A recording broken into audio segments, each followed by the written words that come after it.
অনেকে বলে হুজুর স্বামীর খেদমত নিয়ে একটু বয়ান করেন। আমি বলি স্বামীর খেদমত নিয়ে বয়ান করার তো কম আলোচক নাই, জীবনে কম আলোচনা শুনি নাই। একেবারে শুরুর জমানায় যখন ফিতা ক্যাসেট ছিল, ওই ক্যাসেট বিষয়ভিত্তিক আলোচনা বের হতো। সাইদি সাহেব, যুক্তিবাদী সাহেব যখন বয়ান করতেন, তখন দেখতাম স্বামীর খেদমত, মা বাবার খেদমত এইভাবে ভাবে লেখা। কত অর্জে হয়েছে, স্ত্রীর খেদমত আছে না নাই? কেমনে? আপনি অসুস্থ হয়ে গেছেন, সারা রাত আপনার স্ত্রী ঘুমায় নাই, আপনাকে সেবা করেছে। কিন্তু আপনার স্ত্রী যদি অসুস্থ হয়ে যায়, আপনার বক্তব্য তখন তাকে একটু একটু জ্বর, এটি মহিলাদের হয়েই থাকে। রান্না করো, খাবো, ক্ষুধা আছে। অথচ আপনার স্ত্রী যদি জ্বর হয়, মাথা ব্যথা হয়, আপনি যদি একটু মাথায় পানি দিয়ে দেন, মাথাটা টিপে দেন, আপনার স্ত্রীর অসুস্থতার অর্ধেকটাই সেরে যাবে আপনার এতটুকু সহানুভূতির কারণে। জান্নাতীরা জান্নাতে হুর পাবে, স্ত্রী পাবে, খাদেম পাবে, আর মহিলারা জান্নাতের মধ্যে স্বামী পাবে। তবে দুনিয়ার স্বামী স্ত্রী যদি জান্নাতি হয়, দুনিয়ার স্বামী স্ত্রী যদি দুনিয়ায় এমন কাজ করে দুজনে যদি জান্নাতি হয়ে যায়, জান্নাতের মধ্যেও স্বামী স্ত্রী এক জায়গায় থাকবেন। তবে দুনিয়ার স্ত্রীর ক্ষেত্রে জান্নাতের হুর বা স্ত্রীদের সরদার হবে। মহিলারা বলে মহিলা মাদ্রাসার মাহফিল, মহিলারা বলে হুজুর কি কর, একবার যাইয়া লই, কেউ রে কাছে ভিড়তে দিব যদি একবার যাইতে পারি।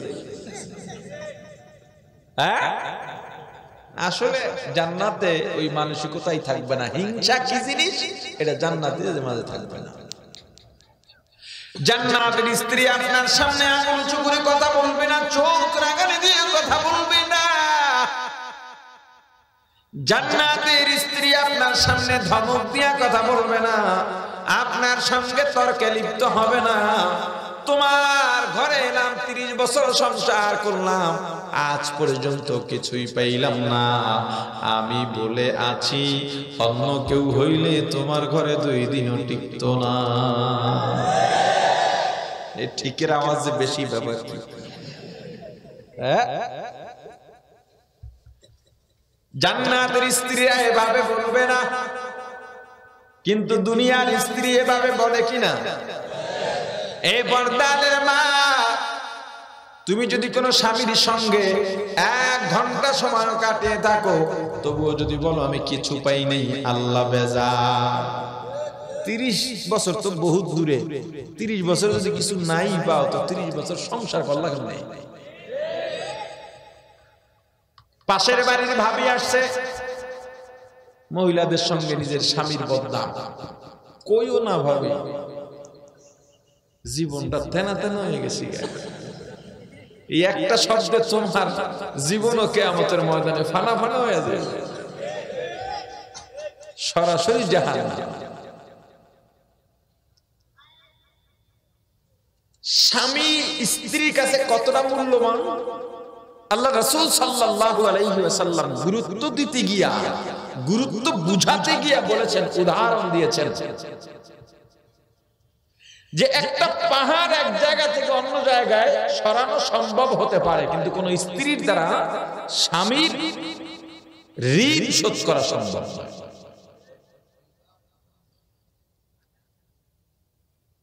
একজন স্বামীর গায়ে পুরা শরীরে এমন পচন ধরেছে, পুঁজ বেয়ে বেয়ে পড়তেছে, কোন স্ত্রী যদি সেগুলো চেটে চেটে খায়, তবুও স্বামীর ঋণ শোধ হবে না।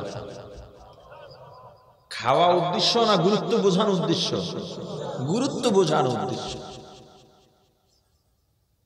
কি মনে করেন যে আল্লাহর পরে যদি কাউকে সেজদা দেওয়ার হুকুম হতো, সন্তান মাকে নয়, বাবাকে নয়, স্ত্রীকে বলা হতো স্বামীর সেজদা দাও, আপনি ফট করে বলে দিলেন যে 30 বছরে কিছু পাইনি, কি মাগ না? এতদিন তো মাগ না ছিলেন, কথা বলে না। যে সমস্ত মহিলারা স্বামীকে কষ্ট দেন কথা দিয়ে, আচরণ দিয়ে, ব্যবহার দিয়ে, কাজ দিয়ে, তওবা করেন।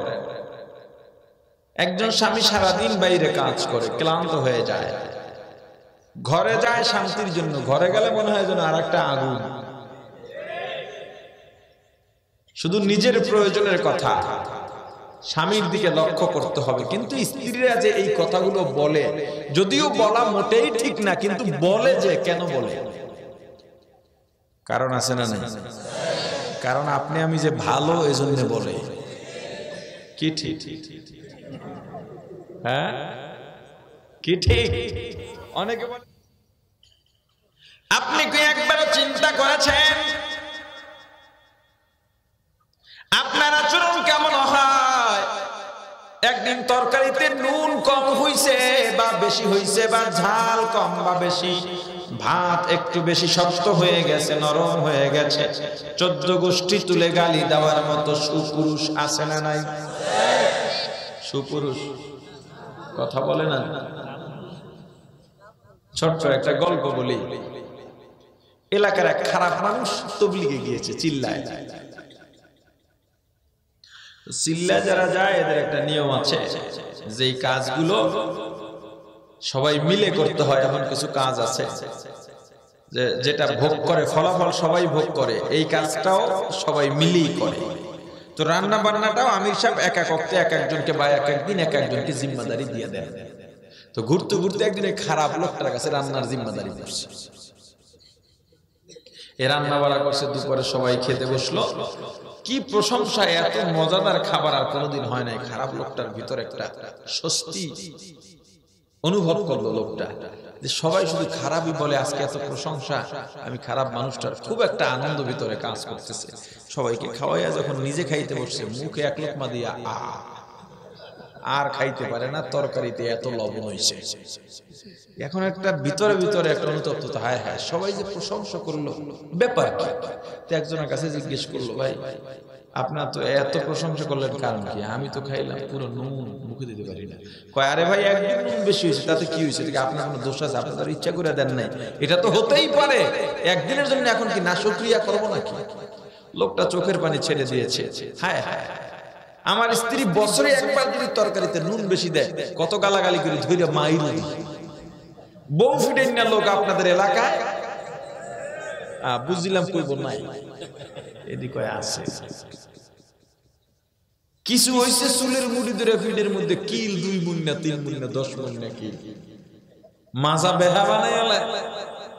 এই শ্রমিকরা এই কামগুলো বেশি করে। এতক্ষণ শ্রমিকি করে ফুলাইছি, এইবার ধরতাছি। হ্যাঁ, গালাগালি এটা সেটা আর করা যাবে? স্ত্রীর গায়ে হাত তোলা যাবে না, গালি দেওয়া যাবে না। হাত তোলা, গালি দেওয়া, লাঠি দিয়ে মারা যাবে? যাবে? আমি কই যাবে? কয় না। স্ত্রীকে লাঠি দিয়ে মারা যাবে, তবে জানতে হবে লাঠির সাইজ কি। স্ত্রীর গায়ে হাত তোলা যাবে না, হাত দিয়ে মারা যাবে না, গালিও দেওয়া যাবে না, শুধুমাত্র লাঠি দিয়ে মারা যাবে, তবে লাঠির সাইজ হবে মেসওয়াক। লাঠির সাইজ কি? মেসওয়াক কটুক, এই যে একটু লাঠি যদি ধরতে তো আধা অর্ধেক যাইব, এতে মারা যায়। এতে মাইর দিতে গেলে মায়ের ব্যথা পাইতো না, হাসি আসবে, রাগ কমে যাবে, অভিমান শেষ হয়ে যাবে, ভালোবাসার বন্ধনে আবার আবদ্ধ হয়ে যাবে। মূলত মহিলাদেরকে মাইর দেওয়াই যাবে না। এখন যদি কেউ বলে আমি মেসওয়াক বানাবো 2 হাত, কার বাপের কি, সেটা তো ভিন্ন কথা। এক লোক জুমায় গিয়া ফজিলত শুনছে, মেসওয়াক করে নামাজ পড়লে 1 রাকাতে 70 রাকাতের সওয়াব। ওই এতদিন কই আছিলাম? বাড়ি গিয়া নিম গাছে উঠা 2 হাতের একটা ডাল কাটছে। 2 হাতের ডাল যে মেসওয়াক করতে করতে মসজিদে আসতেছে, সামনে আসরের রক্ত। লোকজন কয়, ব্যাপার কি? লোকটা কি পাগল হয়ে গেল নাকি? এত বড় লাড়ি মুখের মধ্যে ঢুকাইয়া কি করতেছে? অজু টজু বানাইয়া ঘড়ির দিকে তাকায়, দেখে আসরের জামাত এখনো 10 মিনিট বাকি। তো হুজুর বলছেন আসরের আগে 4 রাকাত সুন্নতে জায়েদা নামাজ আছে। এই সুন্নত নফল মুস্তাহাব গুলো নাকি ফরজের কভার, এই ফরজ ওয়াজিবের অভাবটা পূরণ করবে নফল ইবাদত। তো 4 রাকাত নামাজ পড়ি। তো মেসওয়াক 2 হাত বুক পকেটে রাখছে। বুক পকেটে 2 হাত মেসওয়াক রাখলে 1 হাত কই যায়? মাথার উপরে। নামাজের সেজদায় চলে গেছে অলরেডি। সামনে মুরব্বী একজন নামাজ পড়তেছে, লুঙ্গি পরা।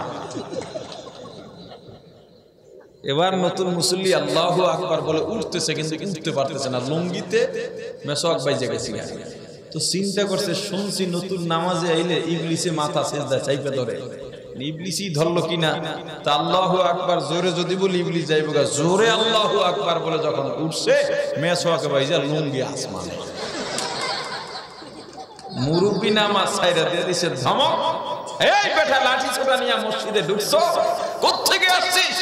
বলে কাকু এটা লাঠি ছোটা না, এটা সুন্নত। কত সুন্নতের গুতায় তো আমার ফরজ শেষ। এই সুন্নতের গুতায় ফরজ শেষ হওয়ার আরো কিছু বিষয় আছে। কি সেটা? আমাদের দেশে সূরা ফাতিহার পরে আমিন আস্তে পড়ে না জোরে পড়ে? জোরে বলেন। আমিন আস্তে পড়লেও যা, জোরে পড়লেও তা, না পড়লেও কোনো ক্ষতি নেই। কথা বুঝাইতে পারিনি। এখন আমাকে সাবেত করতেই হবে, প্রমাণ করতেই হবে যে আমি সূরা ফাতিহার পরে আলহামদুলিল্লাহ সূরার পরে আমিন আমার জোরে পড়াই লাগবে। এটা নিয়ে একদল পুরা ফাটাফাটি অবস্থা। কথা বুঝাইতে পারিনি। আমিন জোরে বলতে হবে, এটা নিয়েই বয়ান করে 2 ঘন্টা। কেন জোরে পড়তে হবে? আবার এটার কাউন্টারে না আমিন আস্তেই পড়তে হবে, এটা নিয়ে আবার 2 ঘন্টা ওয়াজ। আমিন জোরে পড়লেও যা, আস্তে পড়লেও তা। আমিন যদি আমি না পড়ি সূরা ফাতিহার পরে, নামাজের কোনো ক্ষতি আছে? আপনারা তো বলতে পারবেন না, যারা আলেম তারা বলতে পারবে। আমিন না পড়লে নামাজের কোনো ক্ষতি আছে?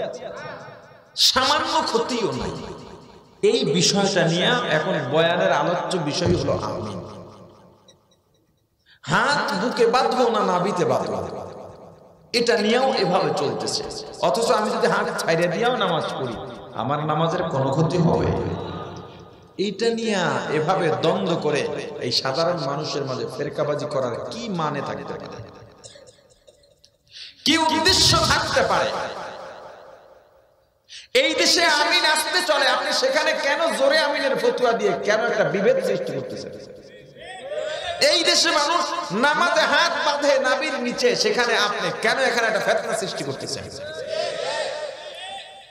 এই একদল সুশীল আমাদের সমাজে আছে, যারা সঠিক কথা বলে, হক কথা বলে, সত্য কথা বলে, তাদেরকে একটা গ্রুপে ফালায়া দেয়। কারণ হক কথা তো সবাই আসলে বলতে পারে না। সঠিক কথা, হকের পক্ষে উচ্চ আওয়াজে স্লোগান তোলা, সত্য কথা বলতে কলিজা লাগে। আমি জানি আপনারা 2টা গ্রুপ হয়ে কোন একটা বিষয় নিয়ে তর্ক করছেন। আমি জানি এখানে একটা হক, আমি এই পক্ষ নিয়ে কথা বললে আরেক দল যে আছে তারা আমার বিরুদ্ধে হয়ে যাবে, আমার ব্যাপারে প্রোপাগান্ডা ছড়াবে। আমি জানি আপনাদের পক্ষে বললেও আমার কোনো টাকারও লাভ নাই, অন্য কোনো লাভ নাই, আর্থিক ফায়দা নাই। এটা জেনেও আপনার পক্ষে হকের আওয়াজ তুলতে কলিজা লাগে। এটা সবার দ্বারা হবে না। কিছু সুশীল আমাদের মাঝে আছে, 2 গ্রুপের দ্বন্দ্ব দেখে কোনো পক্ষ নেয় না, শেষ পর্যন্ত আয়া একবারে সুন্দর একটা বক্তব্য ছাড়ে। এ ধারও খুশি, ও ধারও খুশি, এদিকেও কিছু পক্ষে বলে, এদিকেও কিছু পক্ষে বলে, এদিকেও কিছু বদনাম করে, এদিকেও কিছু বদনাম করে। ভারসাম্য। আর আমরা মনে করি তো মহাপণ্ডিত। এমন লোকদের মাধ্যমে এই জাতি কখনো সঠিক পথ পাবে না। কারণ যে সত্যকে সত্য, মিথ্যাকে মিথ্যা বলার স্পষ্ট ঘোষণা না দিতে পারে, তার মাধ্যমে সত্য মিথ্যা পার্থক্য এই জাতি করতে পারবে না। আবার কিছু কিছু সুশীল আছে নিজের জ্ঞান জাহির করার জন্য আমার দেশে এসে যেই মাসআলাটা সব সময় চলে, ফতোয়ার বেসিক লাইন কি, আপনি যখন জিজ্ঞেস করবেন নামাজ বসে পড়া ফরজ না দাঁড়িয়ে পড়া ফরজ, তখন ফতোয়া স্বাভাবিক ফতোয়া দাঁড়াইয়া পড়া ফরজ। স্বাভাবিক ফতোয়া কি? জোরে বলেন। দাঁড়াইয়া পড়া ফরজ। এখন যদি আপনি সেখানে বলেন উত্তরে এভাবে দাঁড়াইয়াও পড়া যায়, বৈশাও পড়া যায়, এই উত্তরের পদ্ধতি ঠিক নয়। কেন? বেসিক হলো নামাজ দাঁড়াইয়া পড়া ফরজ।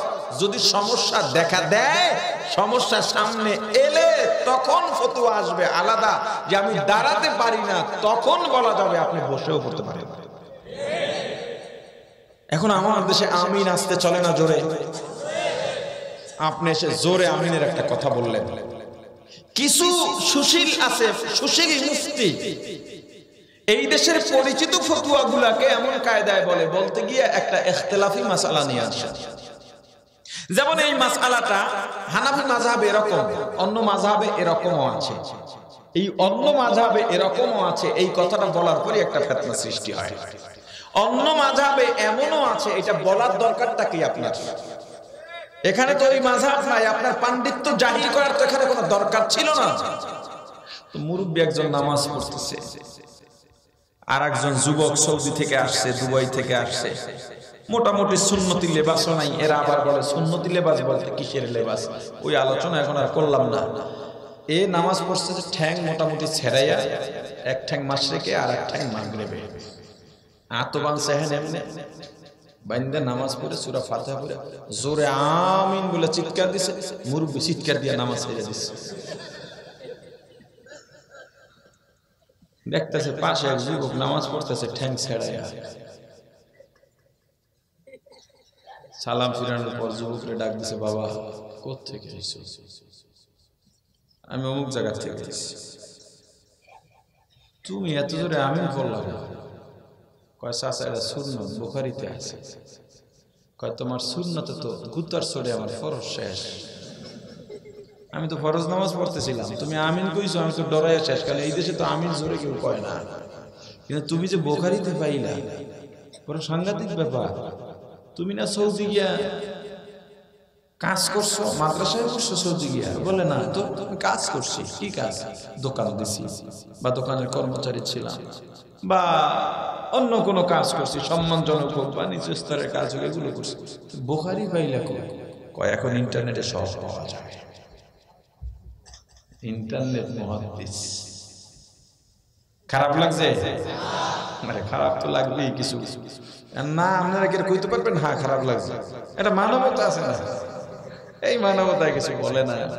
ফরজের গুতায় সবকিছুর একটা সঠিক মাপকাঠি লাগবে কিনা বলেন না? সবকিছুর একটা সঠিক মাপকাঠি আছে না নাই?